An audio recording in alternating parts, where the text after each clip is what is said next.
When we first started doing freezer meals, which was almost 2 decades ago, It was. we almost exclusively used chicken breasts when it was a chicken recipe. And then over the years, we started to use some chicken thighs because we realized that they're awfully tender. And There's a lot more moisture in the dark meat and they cook faster and maybe, I don't really know why, they just taste better. You're a white meat person, you're a dark meat person, they just work really well in our recipes. so now we have a mixture of chicken breasts and chicken thighs, and occasionally we'd throw in like a chicken drumsticks or a chicken wings. So it's not that we had never cooked with bone-in chicken, but predominantly we were just using boneless, skinless chicken breasts or boneless, skinless chicken thighs.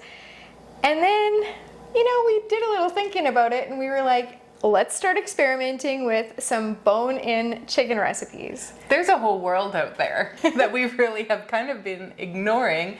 And so now that we have a few under our belt, we thought we would show you today. And what else is nice about having them this time of year? These recipes can use some of your garden vegetables. So I'm sorry if you are late to the party and you're watching this in like December, but if you're getting into fall, you're getting ready to harvest, you want to keep these ones in mind for sure.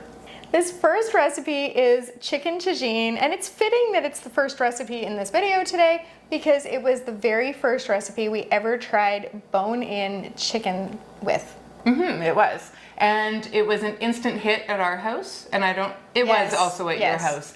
And it is really unique. Just pay attention here. You can see everything that you need in the recipe. It's in the description down below. Into a large resealable freezer bag, you're going to add your bone-in, skin-on chicken thighs. Then in a small bowl, you're gonna mix together some paprika, turmeric, cumin, coriander, cinnamon, cayenne, salt, and pepper. You're going to add that into your bag with the chicken, give that a shake, just like good old shake and bake. You're gonna open it back up, take out as much air as you can because when you're freezer cooking, air is what causes your freezer burn. You're gonna seal it up and freeze it. Then in another large resealable freezer bag, you're going to add sliced onion, roughly chopped carrots, minced garlic. We just use ours from a jar because it's nice and handy. Lemon zest, lemon juice, honey, chicken broth, some minced ginger, we like the squeezy tube ginger, and some mixed pitted olives. You're going to get the air out of that freezer bag, seal it, and then you're gonna staple these two bags together above the seam so that you don't get holes in your bag. You're gonna get those into the freezer. Now you have everything you need for this meal all ready for you on the day you go to make it. All you're gonna do is thaw it, and then you're gonna heat some olive oil in a deep skillet on your stove. You're gonna add the chicken and sear it on both sides. And then when the chicken has that nice sear on it, you're gonna add that bag of the vegetables and sauce. Cover it and simmer it for 30 minutes or just until those carrots are tender crisp. And you want to make sure that the chicken has reached an internal temperature of 165 degrees.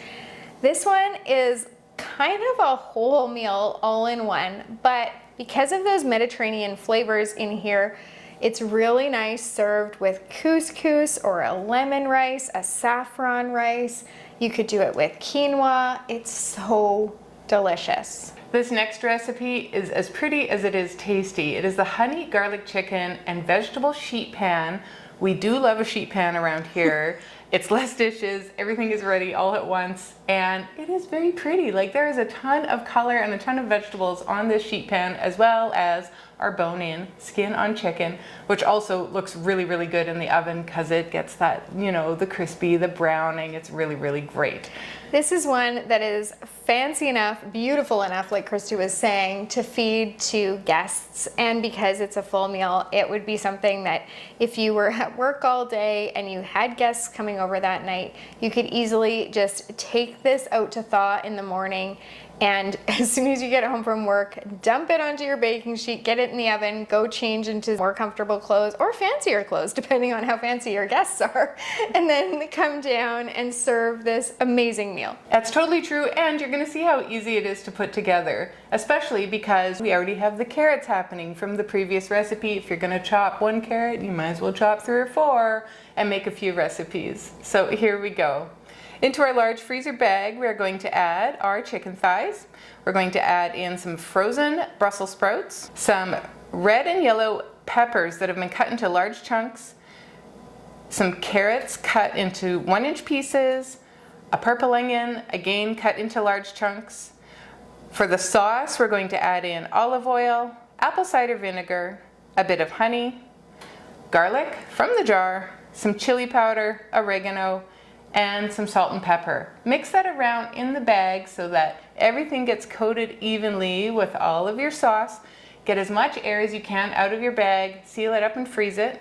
And when you go to cook this, like Charla said, it's really just right there. If you wanted to, you could add some rice or some potatoes to go with this, especially garden potatoes, you know, with the creamy dill sauce. You know where I'm going with this? Oh my goodness.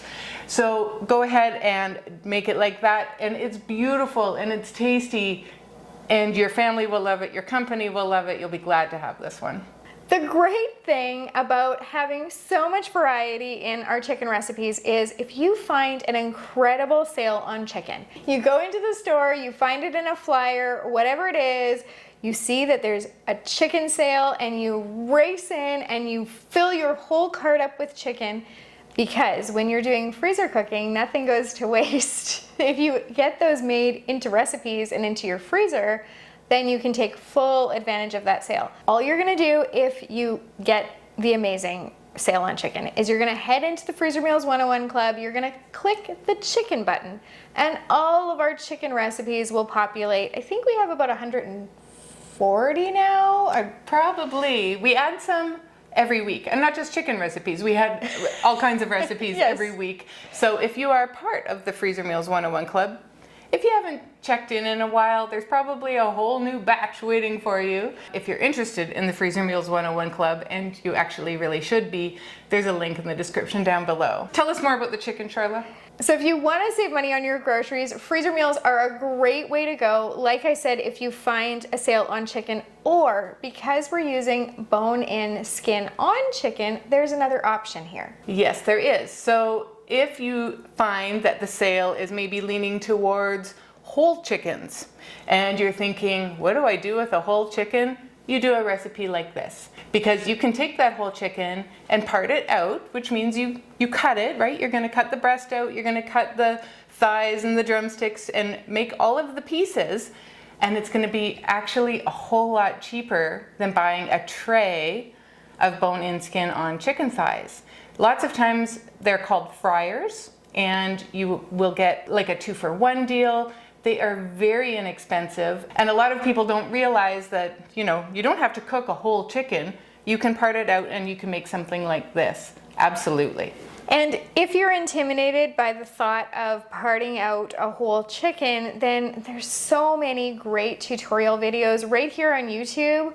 We don't have one for you, although we do have one on how to break up a rotisserie chicken. Yes, we do. So I will pop that right up there, because that's not quite as inexpensive, but it's a great way to save you some time, and it does save you some money as well, because if you buy the pre-cooked meat, it's quite expensive. It is, and sometimes, I don't know if you know this, at Costco, the day after, if they haven't sold all of their roast chickens the night before, you can buy them for next to nothing the next day, and you just have the cold chicken and you can take it home, and then you can watch our video about rotisserie chickens. Actually, we have a lot of videos about rotisserie chickens, and they're a great way if you're cooking for 1 or 2, because then you can make meals that are just a quick reheat, instead of like today we're using all raw chicken and then cooking it on the day that we go to serve it.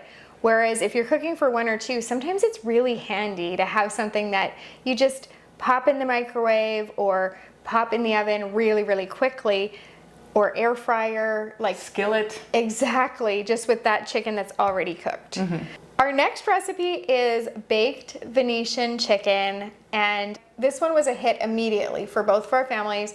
It feels like restaurant food, like fancy restaurant food at home. It really is. It tastes as good as restaurant food and it looks as good as restaurant food. This isn't a whole meal that has all the vegetables and everything in it. It's a much smaller recipe. You'll want a side and a starch to go with it, but man, is it good. And this is one that I often will make in between our big mega sessions.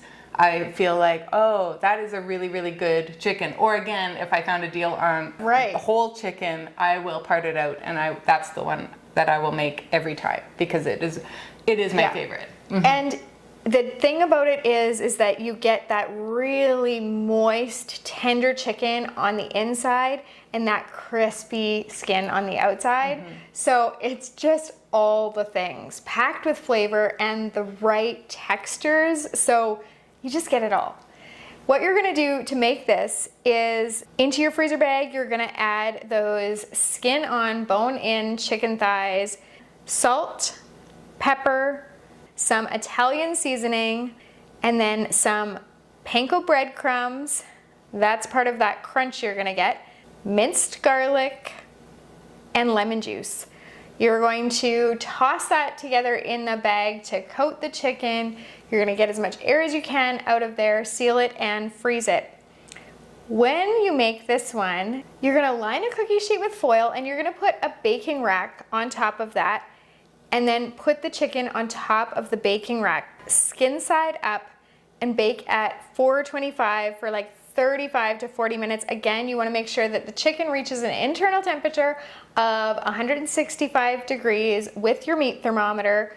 We are now both big advocates of the meat thermometer. It started with Christy, but kind of spread like a virus. I'm very influential, like a virus. And I just talked about it for so long. I didn't intend to convert her, I promise. It's one of the things that I said I wouldn't cave on. You would never do, you would never use, because she needed that chicken to not be pink. And sometimes it can be fully cooked and still have just a hint of pink. And we weren't taught to cook that way. No. And so it was a big stretch for me the first time that I saw that in my chicken, and I'm like, it says it is. So I looked online, like I did a deep dive, and I'm like, yeah, it's okay. It is okay. So with the bone-in chicken, I do know that some people like to go a little bit higher, like to 170 or 172. And I'm one of those people. Which is totally fine because it does cook a little bit differently with the bone-in. And when you test it, you can't hit the bone. It just is kind of more of a fail-safe. And with the bone-in, somehow it's more tender, like it's more moist. And with the skin on and stuff. Just get comfortable with your meat thermometer. You could sing a song about it. We have a meat thermometer if you're looking for one in our Amazon store, and the link for that is down below. But yes, I'm a huge fan now. I learned, this is embarrassing that I didn't realize this, but you have to test each chicken because they're all different sizes. So I had just been like, for the couple years that I've been using the meat thermometer, finally, which is years and years after she first tried to convert me, I was just testing one and being like, oh, great. So obviously if that's a little one and I had bigger ones, then that could be a little risky. Now I know you have to test every chicken. And that is another way to not overcook them, because if the little one obviously is going to be done first, you pull it off, you put it under the little tent or whatever, and it can stay warm in there. A foil tent. Sorry, not a tent. No, you don't want your chicken to go camping. Patagonia. Here we go.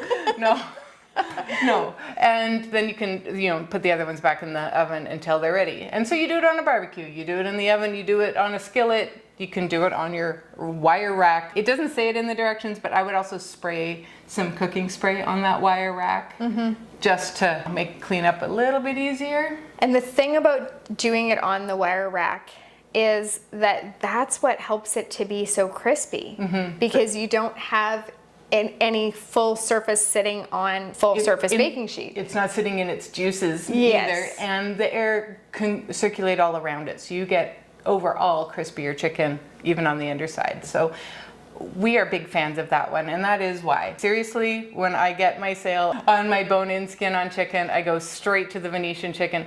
but all of these are just super good. And they all have their own benefits, because that sheet pan one is a sheet pan, which is like, you know, say no more for me. And then the Tagine. It's such a different dish. Yes.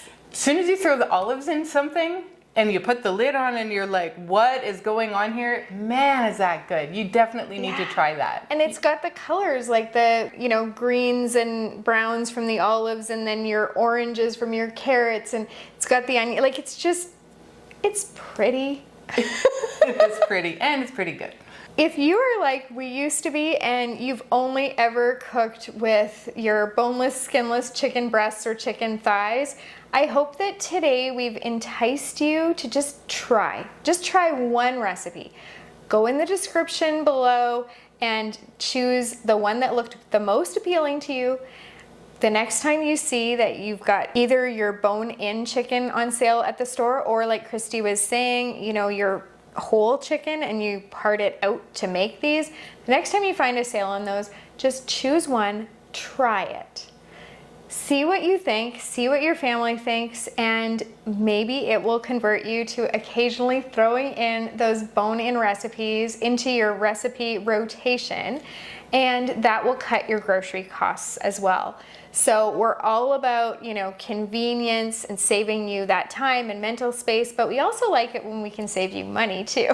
It's true. And speaking of saving you money, we have a whole host of videos that are about cooking in a frugal manner. They're going to save you money, save you time, and you're going to fill your freezer on a budget. You can shop from your pantry, you can shop the sales. We will show you how to do it all. So here is where you're going to find a video like that. Thank you so much for joining us today. It's been a lot of fun. We'll see you next time. Happy cooking. Bye.